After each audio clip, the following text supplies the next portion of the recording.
Hello and welcome to the latest edition of the Health and Safety Matters podcast. My name is Mark Sennett. I'm the CEO of Western Business Media, which is the publisher of Health and Safety Matters magazine. This podcast comes out every fortnight on a Monday, and HSM provides all the latest news and products and prosecutions for the health and safety sector.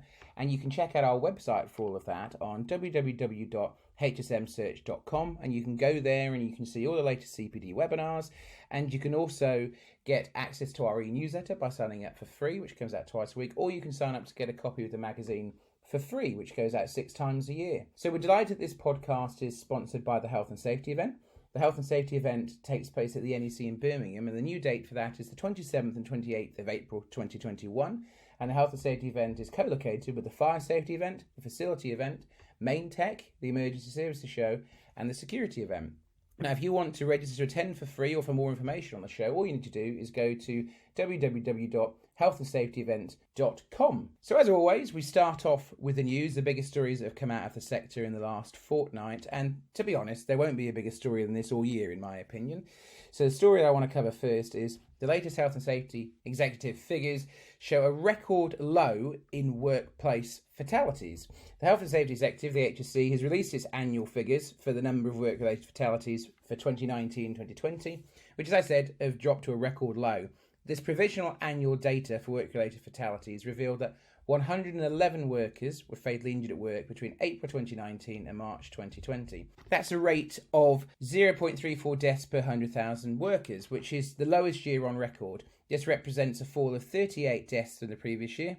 But to be honest, this is likely to be accentuated due to the impact of COVID-19, as there was a drop in the final 2 months of the year because obviously people were working from home, so that has to be taken into account. So in line with previous years' fatal injury statistics, these figures don't include death from occupational disease, and COVID-19's effects are therefore not part of these figures, so just make that clear. So while there is a long-term reduction in the number of annual fatalities, this number is actually halved in the last 20 years, which is great news.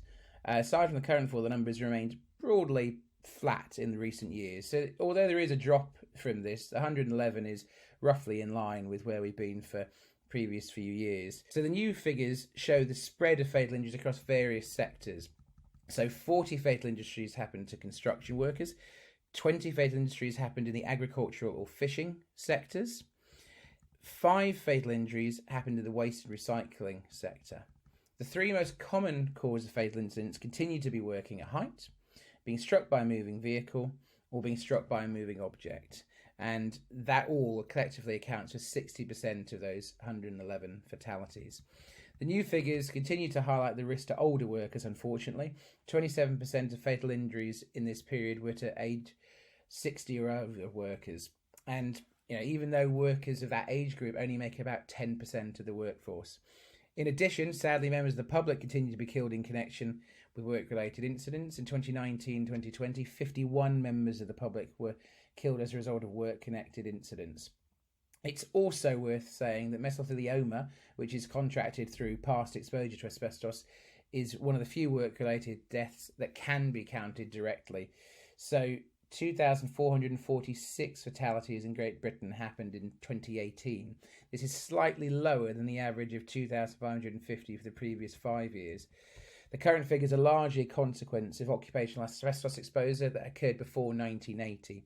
Annual mesothelioma deaths are expected to fall beneath the current levels for the years beyond 2020. So just to round off on that, it's worth saying that a fuller assessment of work-related ill health and injuries, which will draw on the HSE's full range of data sources, will be provided as part of the overall annual health and safety statistics, which will be released on the 4th of November later this year. So as we go back to that, obviously no workplace fatality is a good number, but 111 is a drop. And that's a drop of 27%, as I said earlier. And during my time covering the sector over the last 8 to 10 years, although it's broadly flat, as I said in recent years, we are talking about record lows and another record low. And you can say, well, maybe it's been slightly skewed because the last couple of months of that period, people working from home because of COVID-19. But, let's take the win where we can in this situation. It's on a positive downward trend, although somewhat flat.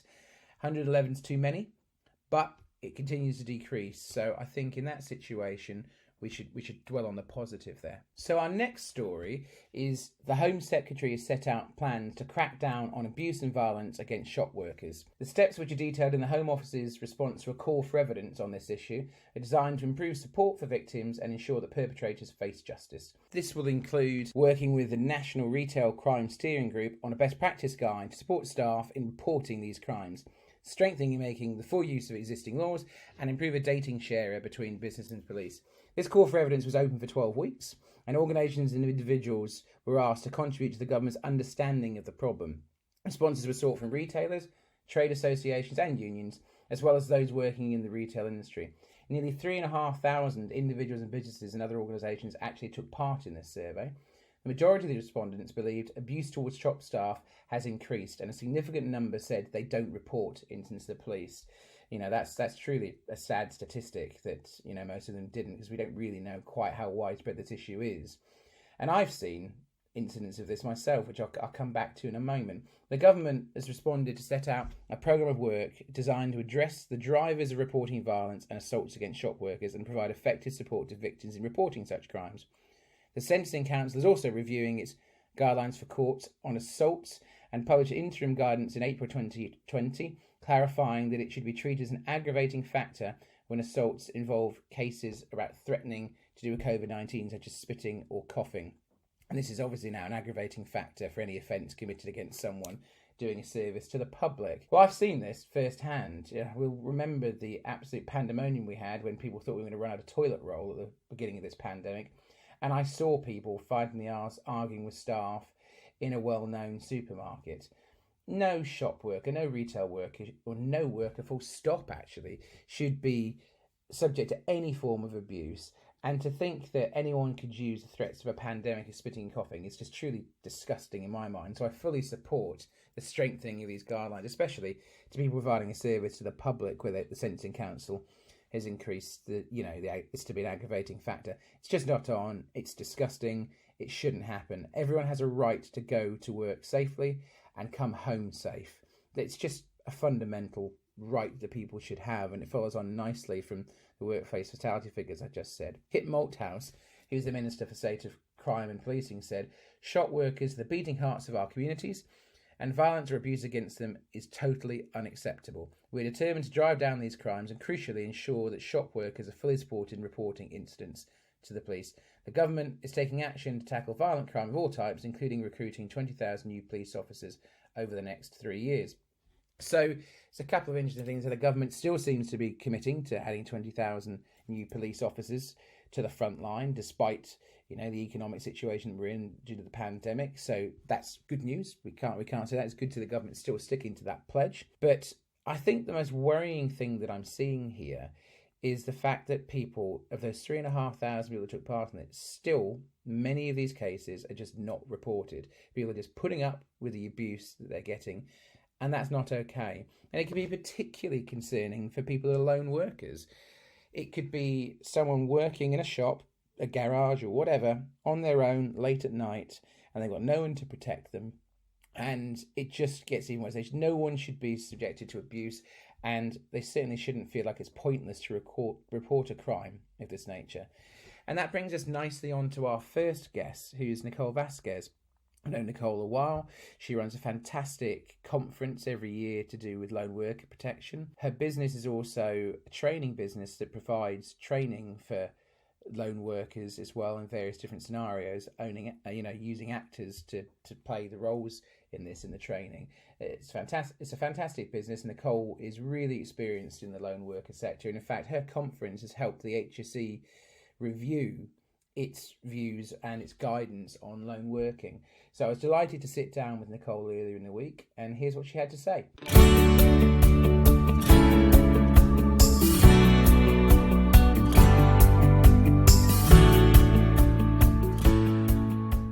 Hi Nicole, how are you? Hi Mark, I'm good, thanks. Good to hear from you. Well, you've been involved in the lone worker sector for a while. Obviously, you run the Lone Worker Live conference, and you have a training business that also offers training in that sector. So during your career covering lone working, how has that sector changed? Wow, that's a huge question. I've been involved in loan working for pretty much 25 years now, and I've got to say that since that has begun, it has changed dramatically, that you really wouldn't recognise it from 25 years ago. Firstly, there's been a massive increase in the number of loan workers and the variety of activities that people do. But I think that's probably linked mainly to kind of advances in IT. And this has freed people up to work away from base, working at home. Automation has led to more loan workers in utilities and different industries. And of course, you can't ignore the financial impact that has changed the way businesses work. So their appetite for loan working has definitely changed over the last 25 years. And I think that businesses across many sectors are much more aware of it now, either to utilise loan workers, but also of the risks and understanding that they do have to address these risks specifically if they are going to utilise loan working. So when we're talking about loan workers, what are the risks, the impact of working on your own?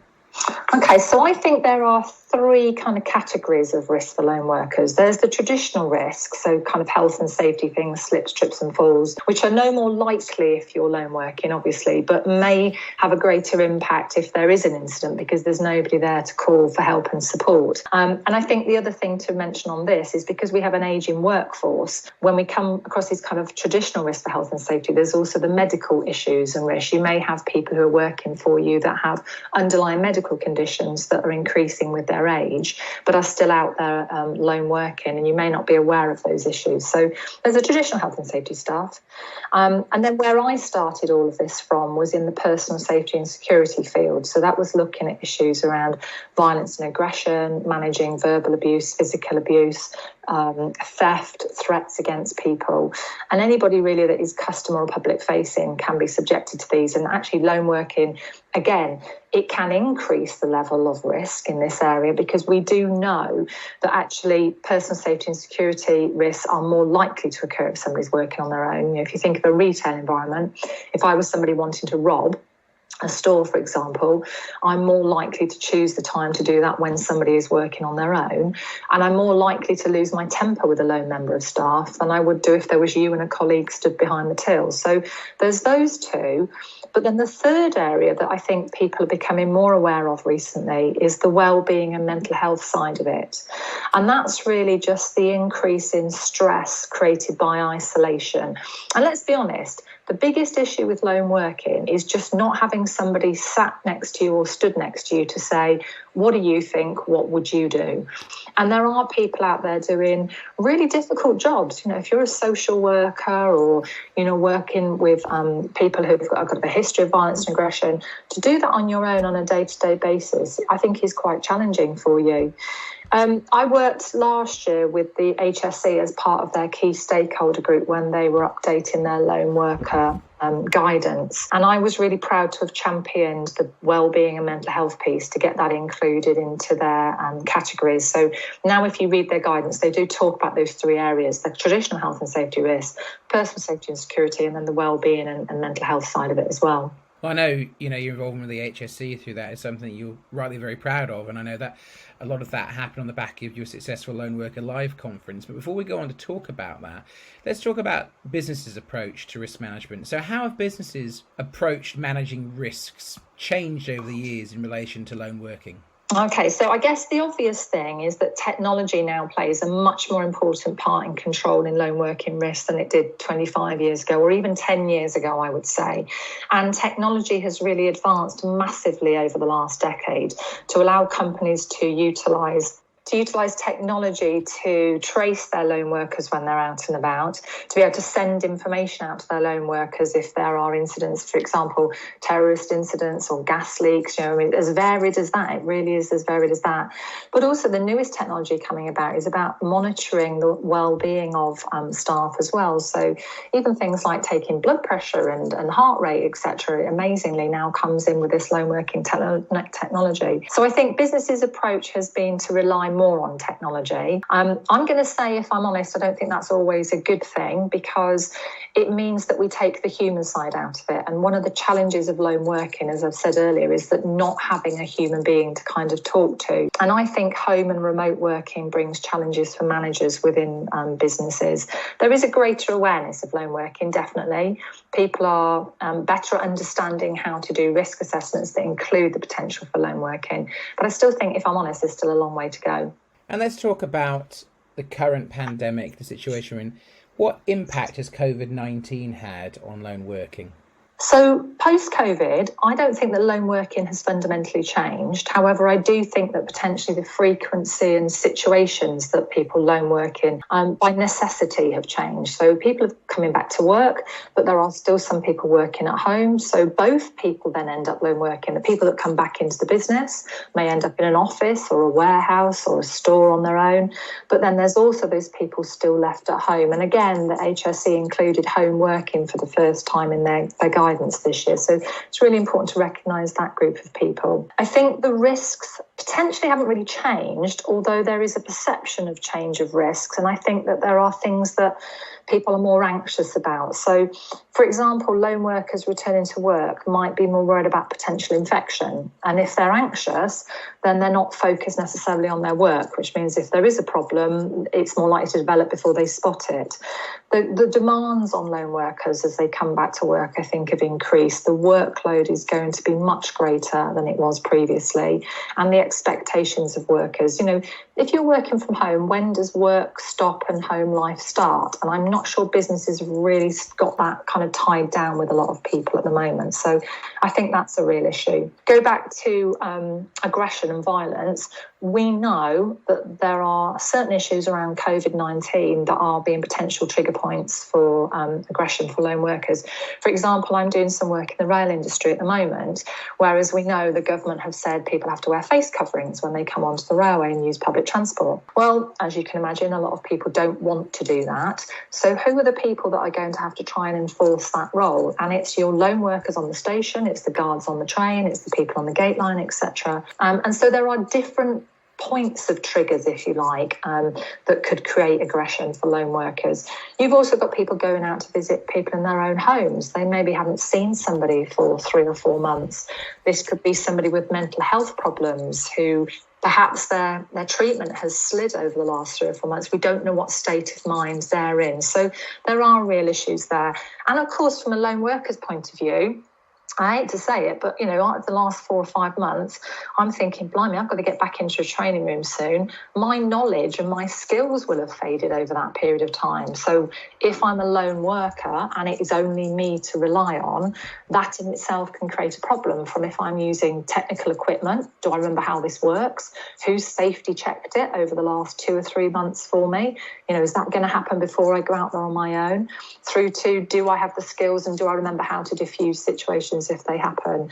And of course, then there is that well-being and mental health piece in terms of the work-life balance. Going back to work, I think that there's going to be a lot of blurred boundaries going forward, and I think that's challenging for lone workers. So let's talk about the other side of your business now, Nicole, if you don't mind.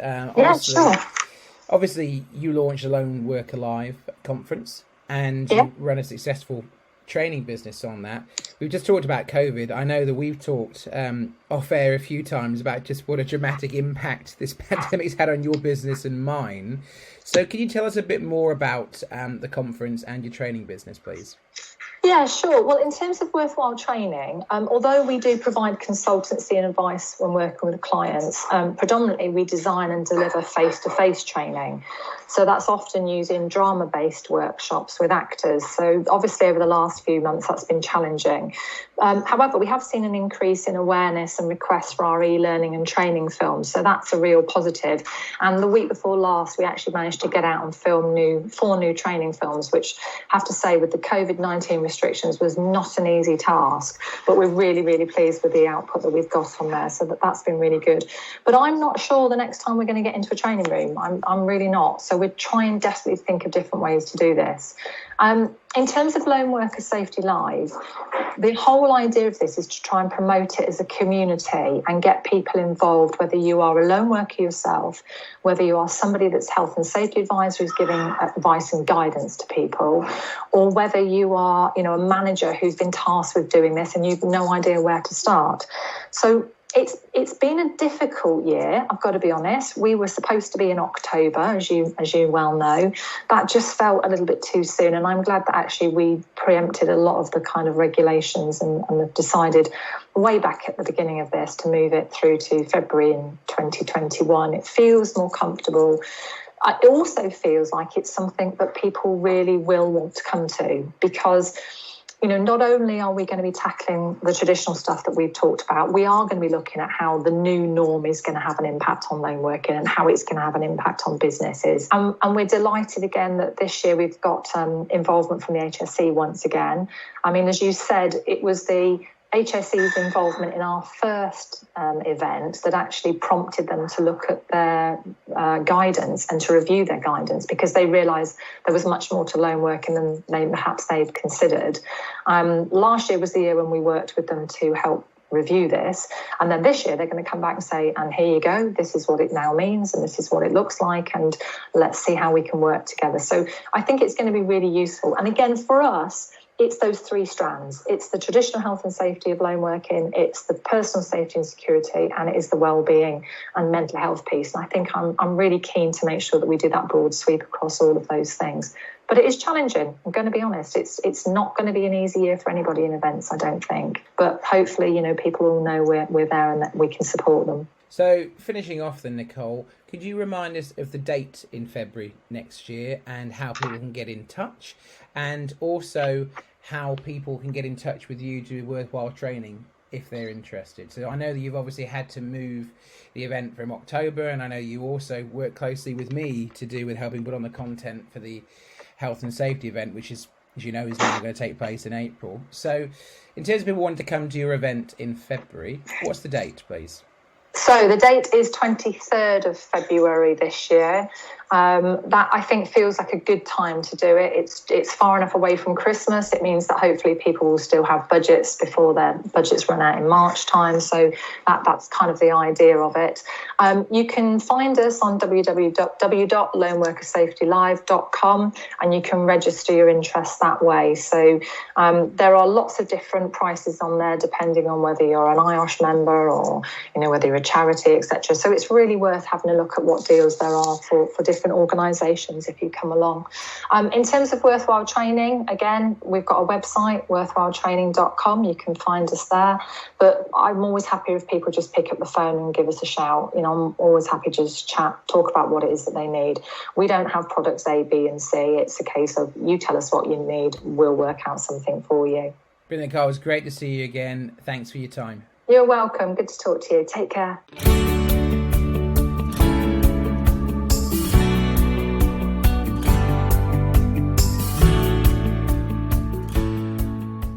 So now back to the news. The next news story I've got for you is 1 in 5 bosses are not health and safety trained.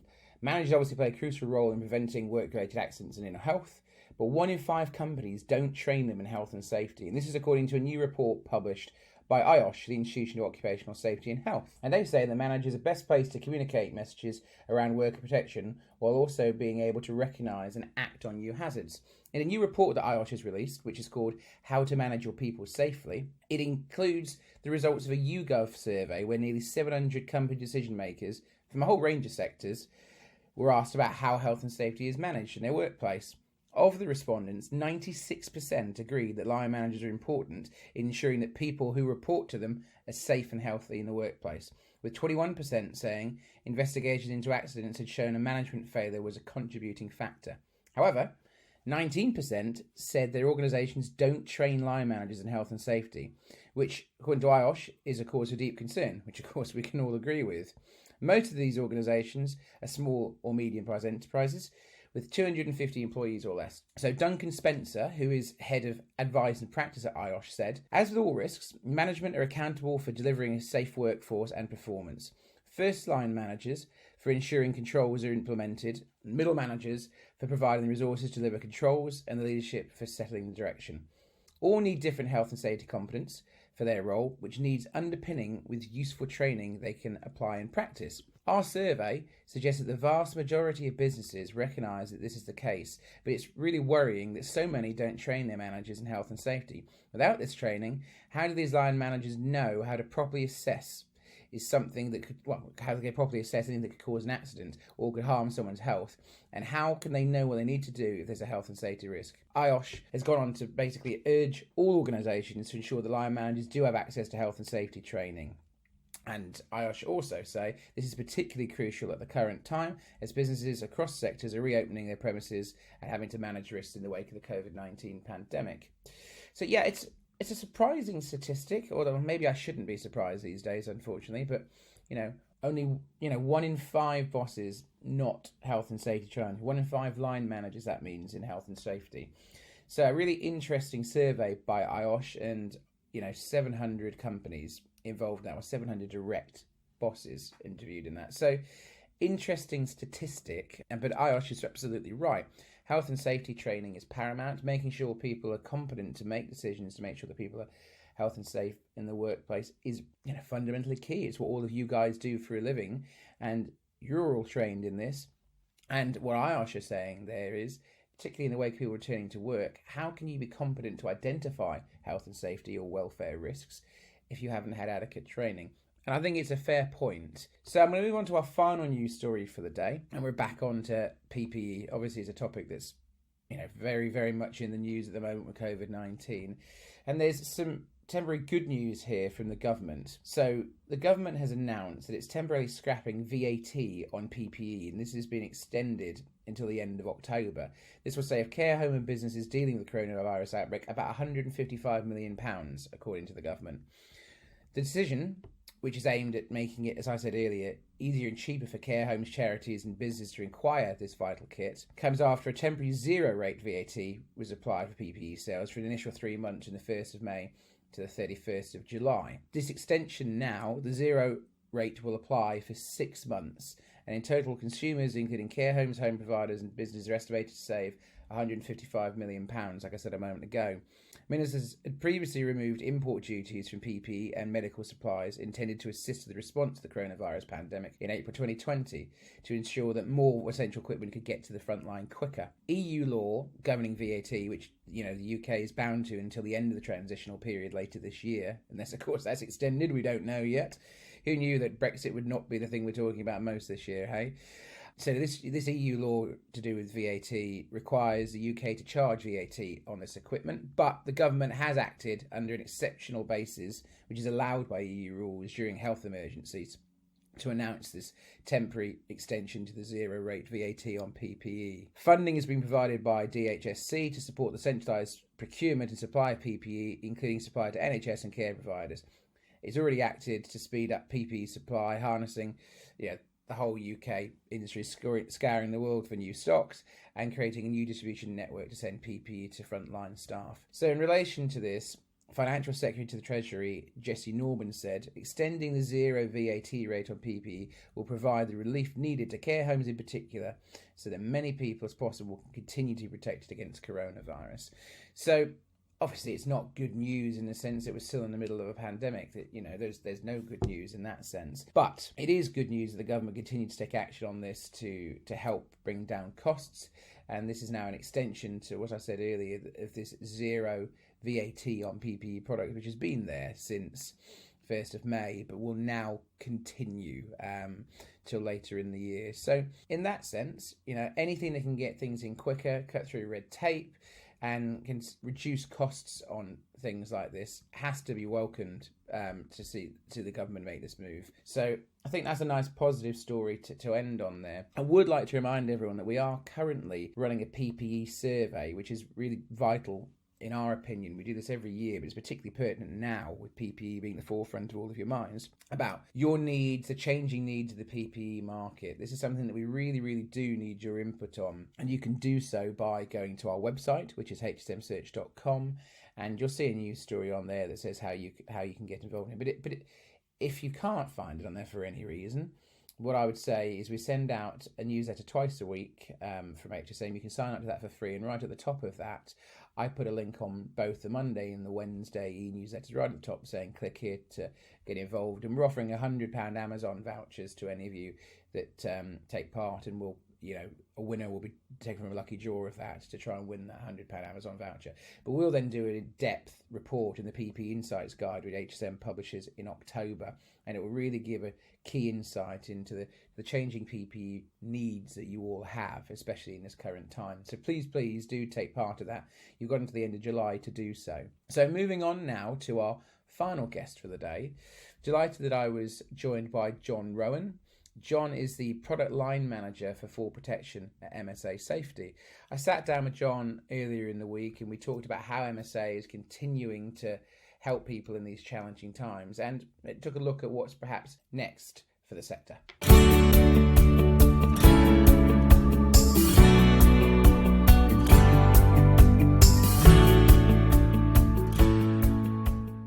Afternoon, John. How are you? Yeah, I'm really good, thank you. Are you? Yeah, great. Well, I want to talk about MSA today. How are things at MSA, and how have you found the last few months? It's obviously been quite a challenging time for all of us. Yeah, absolutely. It's certainly been an interesting few months. I think if anyone had said this time last year we'd be operating in a global pandemic, I'm pretty sure none of us would have believed it. So yeah, interesting times. MSA recognises the critical need for PPE, and we've continued to work in the effort to mitigate the spread of COVID-19. As a leader in safety, MSA is an essential business and has continued to operate our manufacturing facilities during this time of national emergency or crisis. We've continued to operate, but additional cleaning methods, and we're really, as with the MSA mission, protecting the health and safety of our global workforce. We have to keep working and keep the manufacturing facilities open, because we know many of our customers continue to work in this time of global crisis, and that includes, first responders or people who are, helping to keep our infrastructure functioning. So we're also there protecting, the first responders from the NHS and people that might be working in utilities or keeping that infrastructure moving. We are an essential business for the safety industry, and we've been continuing to operate in our manufacturing facilities during lockdown while still focusing on protecting the health and safety of our workforce. Many of our customers require protection to continue to work, and as I say, that does include those first responders on the front line. So for us, the past few months have been very much about balancing customers' needs and employee safety around the globe. We're still busy, and we're pleased to be able to continue to support, many industries supplying PPE and safety equipment. As with our mission, what we really want to do is send people home safely to their families at the end of each day, and that mission has been brought into particular focus recently. I'm super proud to work for MSA, and I've seen everyone at MSA pull together to help in whatever way they can during this crisis. So what do you think are the biggest challenges facing the safety industry over the next few months? I think it's about getting people back to work safely with the correct PPE. And with that comes giving workers the confidence that they can go back to work safely. And, our range of PPE solutions are not going to solve COVID-19, but they are there to ensure people can get back to work safely and feel protected from workplace hazards. So that's really our challenge, is just getting people back and keeping them safe. What type of safety solutions are customers looking for at the minute? Have trends changed because of the pandemic? We are seeing a huge increase in the demand for integrated head and face protection. And that's really particularly focused within the UK construction industry. That sort of integrated approach is something that we've offered for a while now. And that really means like a safety helmet that can integrate with spectacles or full face visors. And since the pandemic, we're really seeing a definite trend towards those solutions rather than separate individual pieces of PPE. And really, I think that's from a practical workplace, need and insight. Issuing workers with a single integrated safety helmet with visors or glasses, it really does offer a lot of solution advantages.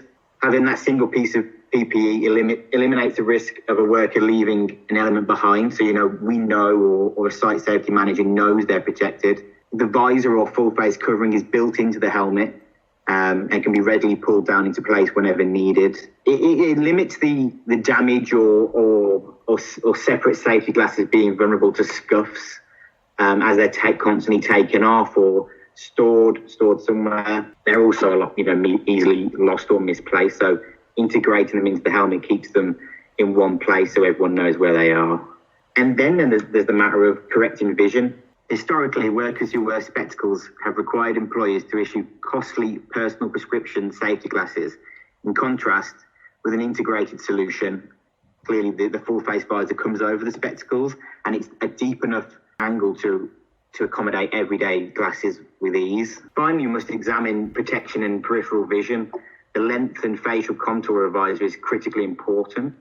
Longer and correctly profiled visors, they offer the best protection. Separate visor and safety glasses solutions rarely offer a fit that minimises ingress, dust or debris. They are able to often restrict peripheral vision. However, glasses solutions offer that full adjustability and comfort, with it all being designed in one piece. We're really able to focus on the comfort. And our V-Guard 950 is doing really well at the minute, and it's one of the products of this integrated protection. Just to go back to, we sort of developed that in conjunction with 250 businesses, and it was beta tested with more than 300 workers. So it's the largest helmet of its category in the market. What's next for MSA? Here at MSA, we work in a continuous cycle of innovation, and we're always looking at how we can improve our product portfolio. But right now, we're really focused on helping businesses return to work safely. And that, as I said earlier, that's really looking at the right equipment that will help them feel protected, that can really drive people to get back to work. So just rounding off, how can people get in touch with MSA if they want to find out more? Yeah, and I think the easiest way to get in touch with us is via our website, which is www.msasafety.com. Our sales team will always be happy to talk to you. So, it's probably best to reach out via the website, and, an MSA associate or executive will definitely be in touch with you. John, thanks for your time. I really appreciate it. It's great to speak to you as always. Yeah, thank you very much, Mark. Really enjoyed it.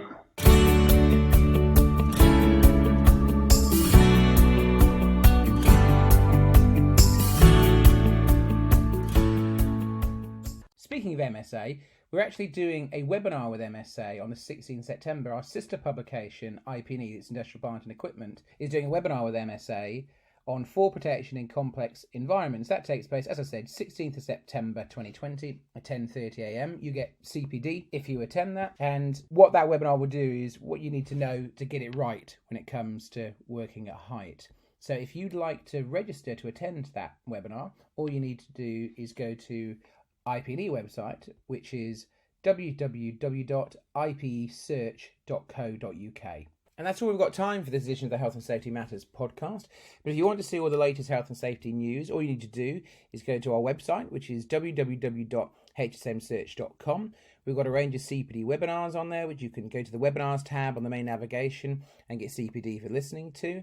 You can also subscribe to our twice a week e-newsletter for free, or you can sign up to get a copy of the magazine for free. We send it out 6 times a year. Just register via the website, which, as I said, is hsmsearch.com. As I said at the start, this podcast comes out every fortnight on a Monday. Please do share and like it with your colleagues. Give us a positive review on iTunes, Podbeam, YouTube, or whatever platform that you use. We certainly appreciate your feedback. If you want to submit any questions for us to ask anybody, use the hashtag HSM Podcast.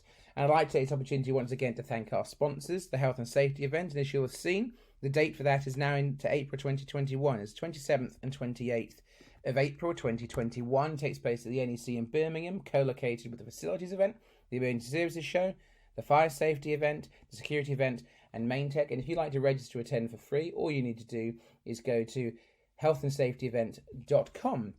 So we're back in a fortnight's time. So thanks once again for joining us, and we look forward to seeing you next time.